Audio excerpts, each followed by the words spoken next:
যাকাত প্রদান করো আর রুকুকারীদের সাথে রুকু করো। আল্লাহ তাবারাক ওয়া তাআলা সূরা রোমের 17 থেকে 18 নম্বর আয়াতের মধ্যে বলেন, ফাসুবহানাল্লাহি হিনা তুমসুনা ওয়া হিনা তুসবিহুন ওয়া লাহুল হামদু ফিস সামাওয়াতি ওয়াল আরদ ওয়া আসিয়্যা ওয়া হিনা তুজহিরুন।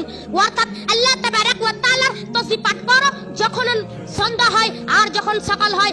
আসমান ও জমিনের প্রশংসা শুধু তারই। তসবিহ পাঠ করার দ্বিতীয় প্রহে যখন জোহরের সময় আসে, তসবিহ বলতে এখানে সালাতের কথা বলা হয়েছে, তসবিহ বলতে এখানে সালাতের কথা উল্লেখ করা হয়েছে। প্রিয় শ্রোতা মণ্ডলী, সালাত এমন একটি গুরুত্বপূর্ণ ইবাদত যা আল্লাহ সুবহানাহু ওয়া তাআলা সমস্ত আমল ফরজ করেছেন এই দুনিয়াতে, কিন্তু আসসালাত, এই সালাতকে ফরজ করেছেন সাত আসমানের উপরে। সালাত এমন একটি গুরুত্বপূর্ণ ইবাদত যা রাসূলুল্লাহ সাল্লাল্লাহু আলাইহি সাল্লাম এই সালাতকে দ্বীনের স্তম্ভ ও পিলার বলে আখ্যায়িত করেছেন। রাবি হচ্ছেন মুআজ বিন জাবার রাদিয়াল্লাহু তাআলা আনহু। তিনি বলেন রাসূলুল্লাহ সাল্লাল্লাহু আলাইহি ওয়াসাল্লাম বলেছেন, রাসূলুল্লাহ সাল্লাল্লাহু আলাইহি ওয়াসাল্লাম বলেছেন,